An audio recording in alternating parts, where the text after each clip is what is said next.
먼저 오늘 하나님께서 우리에게 주신 말씀 읽고 설교를 시작하겠습니다. 오늘 본문 말씀은 에베소서 5장 10절 말씀입니다. 제가 읽겠습니다.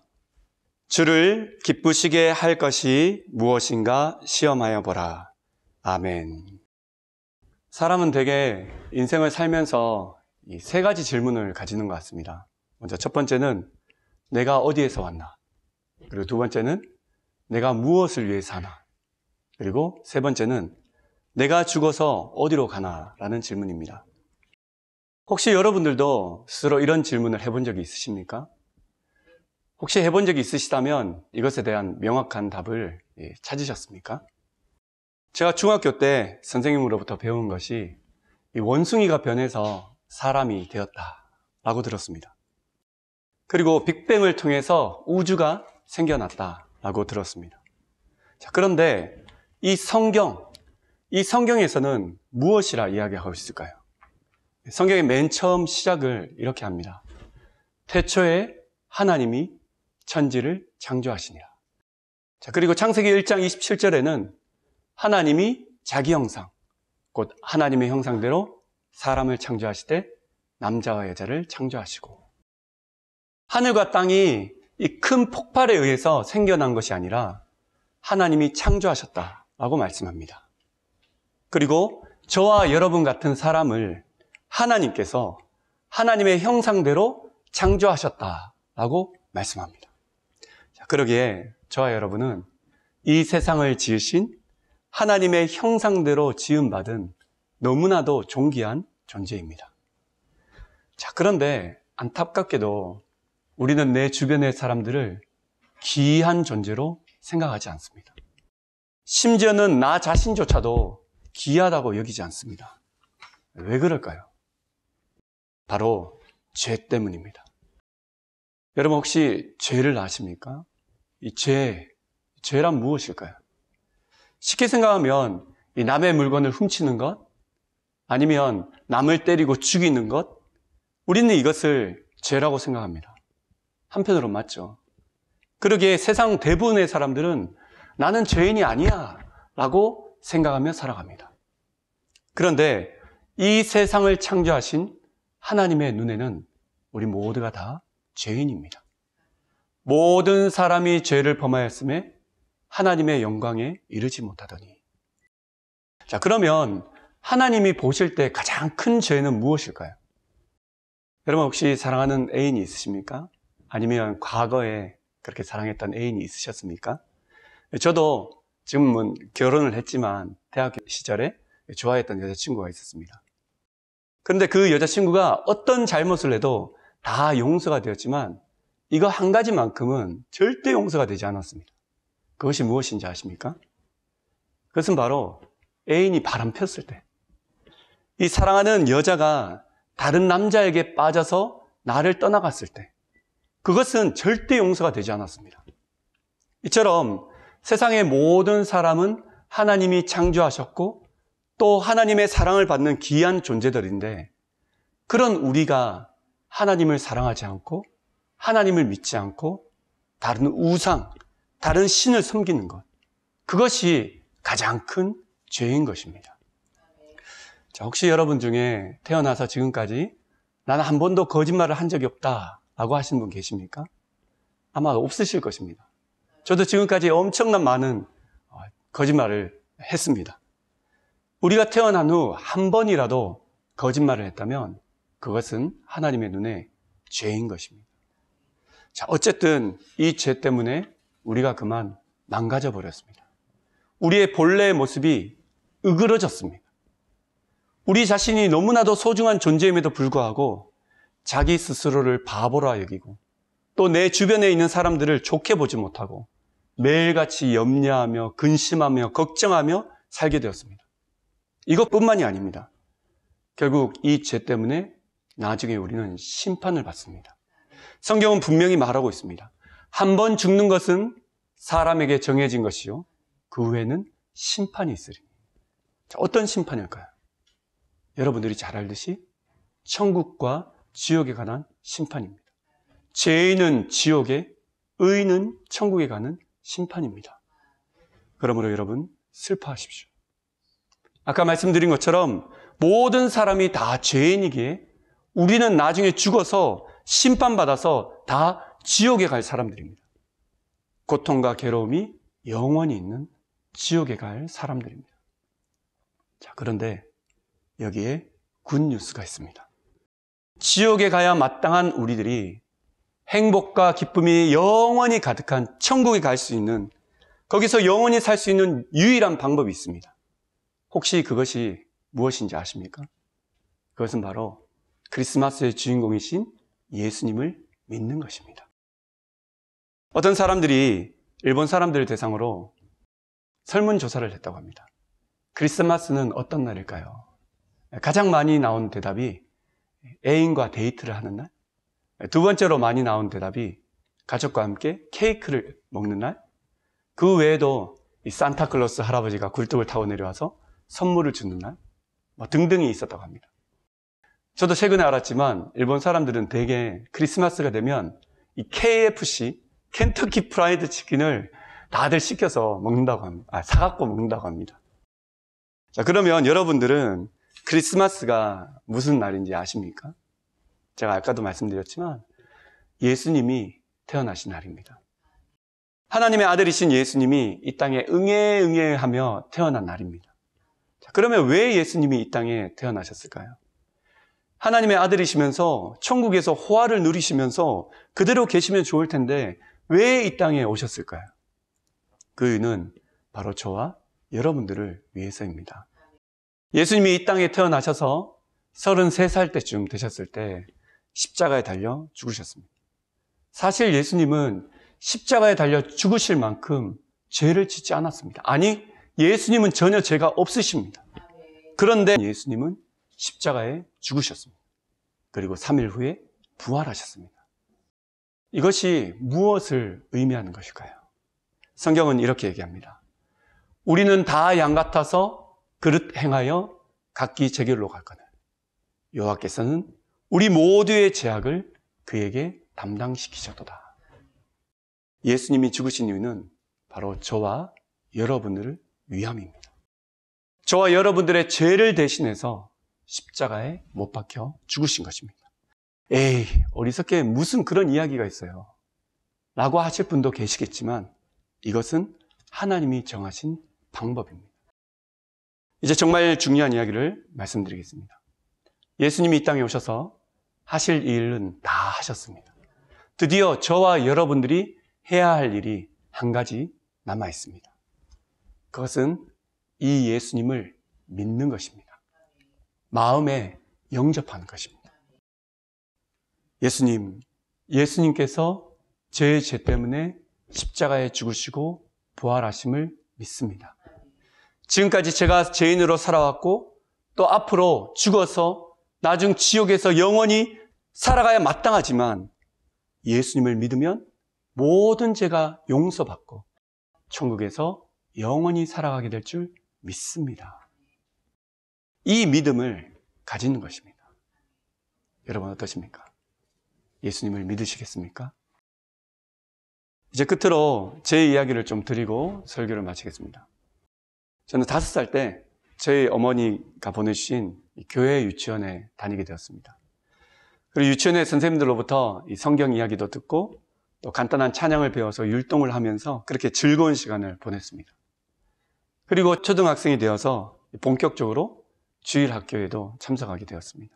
그때 제가 1년 중 가장 기다리던 날이 있었는데 그날이 바로 크리스마스였습니다.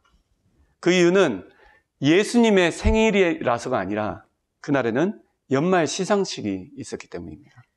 그중 가장 큰 상이 전도왕이라는 상이었습니다.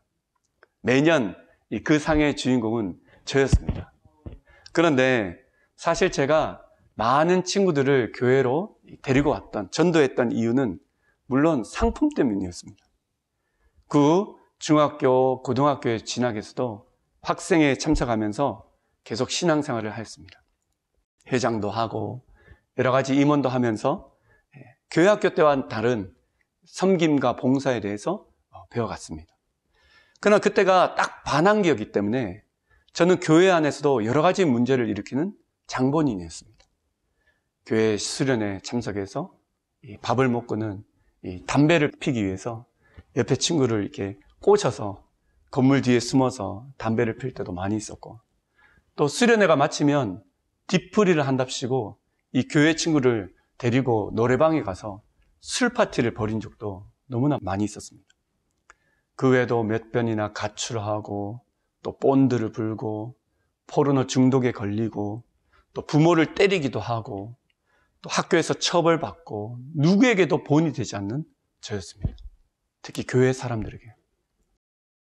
시간이 흘러서 2005년 나이에 비해서 늦게 들어간 대학교 4학년 시절에 이런 일이 있었습니다. 사실 저에게는 이제 옛날부터 외모에 컴플렉스가 있어서 별로 이제 거울을 이렇게 보는 것을 좋아하지 않는 그런 타입이었습니다. 그런데 여름방학 때 문득 제 얼굴을 보는 순간 저는 깜짝 놀랐습니다. 왜냐하면 저희 이 왼쪽 볼과 턱이 오른쪽과 비교해서 엄청나게 크게 보이는 것이었습니다. 마치 혹이 달려 있는 것처럼 보이는 것이었습니다. 그때부터 저는 엄청난 괴로움에 빠지게 되었습니다. 특히 이 대학교의 개강이 점점 가까이 다가왔기 때문에 학교에 가게 되면 주변의 사람들이 저의 얼굴을 보고 에이 못나니, 그 당시에 말로 찐따, 에이 찐따 하고 놀릴까봐 너무너무 걱정이 되었습니다. 사실 저는 당시에 음악대학교에 다니고 있었기 때문에 이 여학생들이 참 많았습니다. 더 절망스러웠습니다. 어쨌든 학교에 돌아가게 되었습니다. 그런 어느 날 갑자기 숨이 막 막혀오고 두려움이 몰려들면서 밤에 도저히 잠이 못 잘 그런 지경까지 이르게 되었습니다. 하룻밤뿐만 아니라 일주일을 계속했어요. 그중에 가장 무서웠던 것은 이 제 두 눈에는 보이지 않지만 무언가가 제 목을 막 조르고 있는 듯한 그런 느낌이 계속 드는 것이었습니다.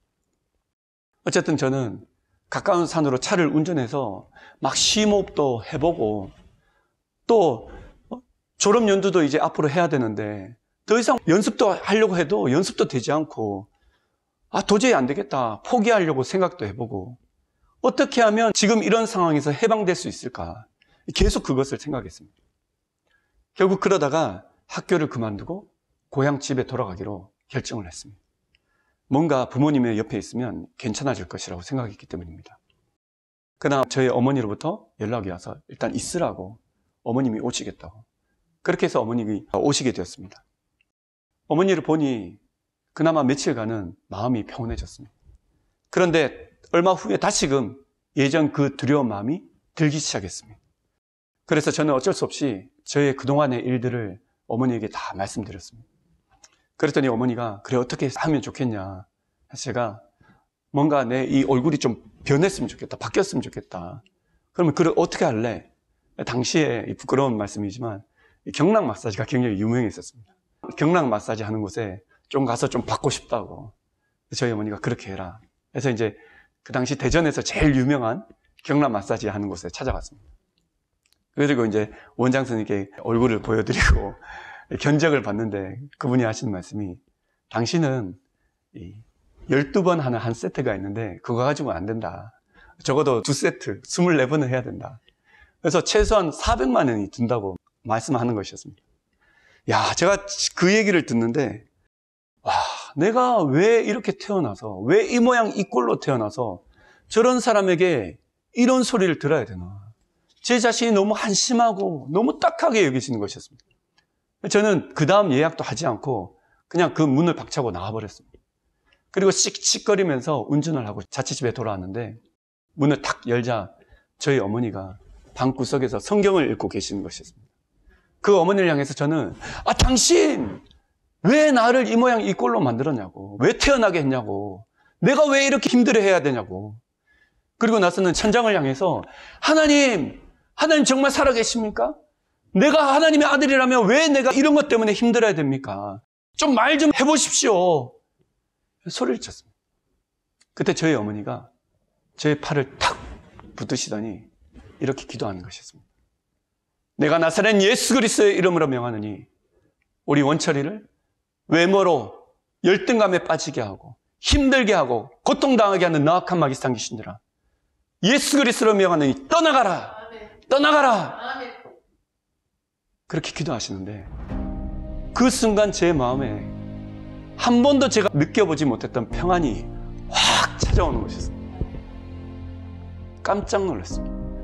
그때 제가 느낀 것이, 야, 내가 이제까지 예수님을 믿는다고 했지만 내가 믿는 예수님이 정말 살아계시구나. 정말 그 예수 그리스도의 이름에 능력이 있구나. 그것을 깨닫게 됐습니다. 그 다음 날부터 저는 이 예수님이 더 알고 싶어서 교회 새벽 예배에 나가기 시작했습니다. 그리고 하루 종일 자취방에서 기독교 TV를 보면서 또 성경도 창세기부터 읽기 시작하면서 그렇게 하루하루 며칠을 보냈습니다. 그러다 어느 날 제 마음에 이런 생각이 드는 것이었습니다.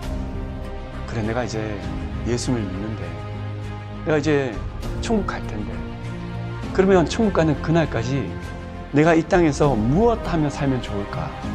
그래, 내가 우리 주님, 예수님, 하나님을 기쁘시게 하는 삶을 좀 살고 싶다. 그런 마음이 들었습니다. 그래서 하나님께 기도했습니다. 하나님, 제가 앞으로 하나님을 기쁘시게 하는 삶을 살고 싶습니다. 그런데 이 마음의 결단이 하루가 지나고 일주일이 지나고 1년이 지나고 10년이 지나면 혹 잊어버릴 수도 있으니까 하나님 성경 말씀으로 저에게 좀 확증해 주십시오. 그렇게 이제 기도를 하고 눈을 뜨고 이 성경책을 무심결에 탁 폈습니다. 그때 제 이 두 눈에 제일 먼저 성경 말씀이 탁 들어왔는데 그 말씀이 바로 오늘 본문 에베소서 5장 10절 말씀입니다. 주를 기쁘시게 할 것이 무엇인가 시험하여. 그때부터 저의 삶이 조금씩 변하기 시작했습니다. 어떻게 하면 주님을 기쁘시게 할까? 항상 그것을 마음에 품고 살아가기 시작했습니다.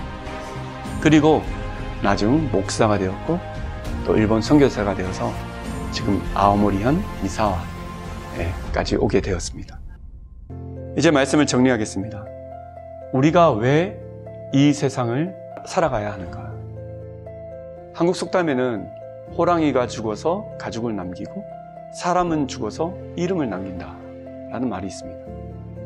물론 우리가 다 아는 아이폰을 만든 스티브 잡스, 유명하죠. 다들 아시죠. 또 훌륭한 상품입니다. 누군가가 죽었을 때 그 사람의 이름을 알아주는 거예요. 그 사람이 행한 일을 알아주는 거예요. 우리가 죽었을 때 누군가 우리의 이름을 알아주고 우리가 행한 일을 알아주는 거예요. 물론 중요할 수 있습니다. 그러나 저는 그것이 우리의 삶의 목적이라고 생각하지 않습니다. 여러분은 왜 사십니까? 말하기는 먼저 예수님을 믿고 그리고 어떻게 하면 이 세상을 창조하신 하나님을 기쁘시게 할 수 있을까? 그것을 고민하며 살아가시는 저와 여러분 다 되시기를 간절히 소망합니다. 기도하겠습니다. 하나님, 오늘 이 시간 우리 모두가 예수님을 나의 구원자로 굳게 믿고 죄 용서받아 다 천국 가게 하옵시고 이 땅 사는 동안 하나님의 자녀로서 어떻게 하면 하나님을 기쁘시게 하는 삶을 살 수 있을까? 그 삶의 목적을 가지고 살아갈 수 있는 저희 모두가 될 수 있도록 인도하여 주시옵소서. 이 모든 말씀을 예수님의 이름으로 기도합니다. 아멘.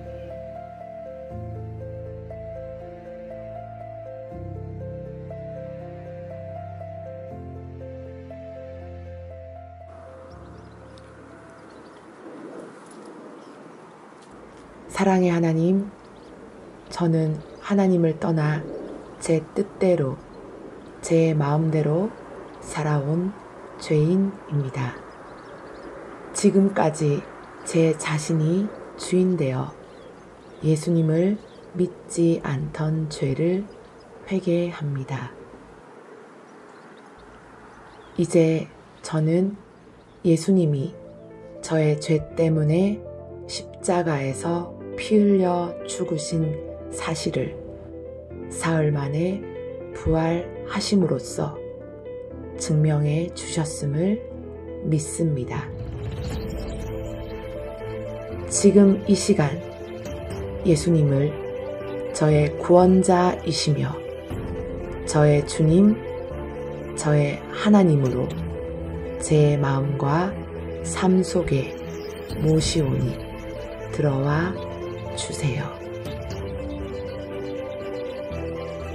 이제 저는 예수님께서 저의 모든 죄를 용서하시고 인생의 모든 문제를 십자가에서 다 해결해 주신 것을 믿습니다. 주님의 십자가의 은혜로 하나님은 저의 아버지가 되시고 저는 하나님의 자녀가 되었습니다. 저에게 영원한 생명을 주시고 천국 가는 믿음 주셔서 감사드립니다. 제 마음속에 성령으로 오신 주님, 천국 가는 그날까지 날마다 함께 하시어 저의 삶을 보호하시고 하나님 아버지의 뜻하신 대로 기쁨과 감사함으로 순종하며 살아갈 수 있도록 저를 다스려 주시고 인도해 주세요. 예수님의 이름으로 기도드립니다. 아멘.